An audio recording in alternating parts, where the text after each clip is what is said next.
ત્રણેય ઢીંગલીઓ દેખાવે એક સરખી હોવા છતાં ત્રણેય ઢીંગલીઓનું મૂલ્ય અલગ અલગ હતું. આ ત્રણેય ઢીંગલીઓ પોતાનામાં એક જોરદાર સંદેશ આપી રહી છે એવી એક લોકવાર્તા અહીંયા હું તમારી સમક્ષ રજૂ કરું છું. મિત્રો, ચેનલને સબસ્ક્રાઇબ કરવા વિનંતી.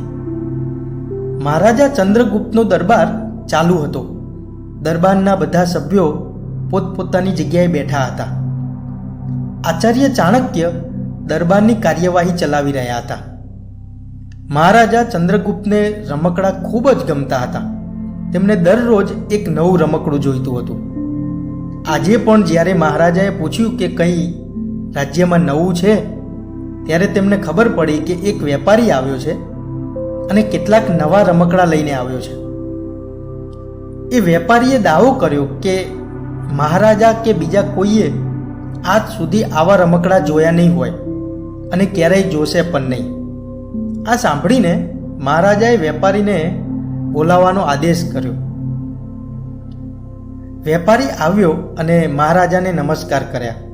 પછી તેના બોક્સમાંથી 3 ઢીંગલીઓ કાઢી અને મહારાજાની સામે મૂકી અને કહ્યું કે આ ત્રણેય ઢીંગલીઓ પોતાનામાં ખૂબ જ મૂલ્યવાન છે. દેખાવમાં એક સરખી હોવા છતાં ખરેખર ખૂબ જ અનોખી છે.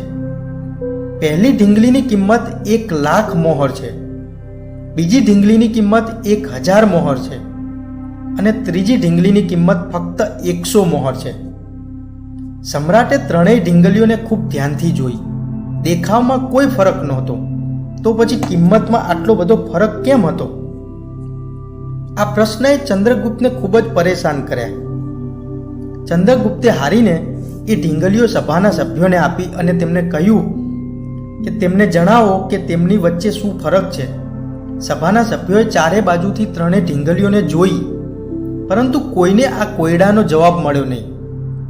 જ્યારે ચંદ્રગુપ્તે જોયું કે બધા ચૂપ છે, ત્યારે તેને પોતાના ગુરુ અને આચાર્ય એવા ચાણક્યજીને પણ આ જ પ્રશ્ન પૂછ્યો. ચાણક્યએ ઢીંગલીઓને ખૂબ જ ધ્યાનથી જોઈ અને દ્વારપાલને 3 દોરાઓ લાવવાનો આદેશ આપ્યો. દોરા મળતા જ ચાણક્યએ પહેલી ઢીંગલીના કાનમાં દોરો નાખ્યો. બધાએ જોયું કે દોરો સીધો પેટમાં ગયો. થોડી વાર પછી ઢીંગલીના હોઠ હલ્યા અને પછી તરત બંધ થઈ ગઈ. હવે ચાણક્યએ બીજી ઢીંગલીના કાનમાં બીજો દોરો નાખ્યો. આ વખતે બધાએ જોયું કે બીજા કાનમાંથી દોરો બહાર નીકળી ગયો અને ઢીંગલી જેમની તેમ રહી ગઈ. આ જોઈને બધાની ઉત્સુકતા વધી રહી હતી કે હવે આગળ શું થશે. હવે ચાણક્યએ ત્રીજી ઢીંગલીના કાનમાં દોરો નાખ્યો.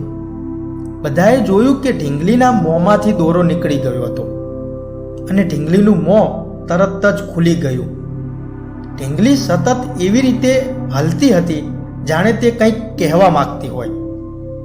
જ્યારે ચંદ્રગુપ્તે પૂછ્યું કે આ બધું શું છે અને આ ઢીંગલીઓની કિંમત કેમ અલગ છે, ત્યારે ચાણક્યએ જવાબ આપ્યો કે રાજન, એક સારા ચારિત્ર્યવાળો વ્યક્તિ હંમેશા જે સાંભળે છે તે પોતાની પાસે રાખે છે અને તેની પુષ્ટિ કર્યા પછી જ મોં ખોલે છે. આ તેની મહાનતા છે. આ તે જ્ઞાન છે જે આપણે પહેલી ઢીંગલી પાસેથી મળે છે અને આ જ કારણ છે કે આ ઢીંગલીની કિંમત 1,00,000 મોહર છે. બીજી ઢીંગલીનો ઉપદેશ કેટલાક લોકો હંમેશા પોતાની દુનિયામાં ખોવાયેલા રહે છે.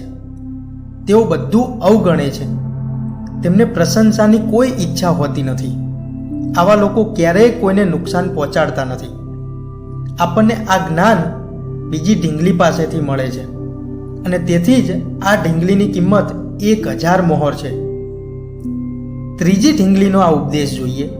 કેટલાક લોકો નરમ દિલના અને હળવા દિલના હોય છે. તેઓ કંઈ પણ સાંભળતાની સાથે જ આખી દુનિયામાં હંગામો મચાવી દે છે. તેમને સત્ય અને અસત્યનું કોઈ જ્ઞાન નથી. તેઓ ફક્ત પોતાનું મોં ખોલવા માંગે છે, બસ. આ કારણે આ ઢીંગલીની કિંમત ફક્ત 100 મોહર છે.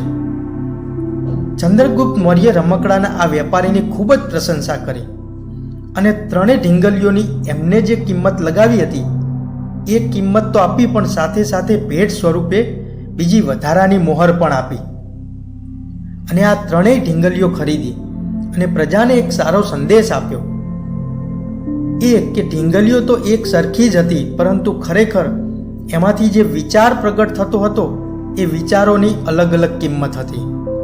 માણસોનું વ્યક્તિત્વ પણ આવી જ રીતે ઉમદા વિચારોથી જ ખીલતું હોય છે અને એક મજબૂત ચરિત્રનું નિર્માણ થતું હોય છે. આવી જ પ્રેરણાદાયક વાર્તાઓ સાંભળવા માટે મિત્રો ચેનલને લાઈક, શેર અને સબસ્ક્રાઇબ કરવા વિનંતી. આભાર.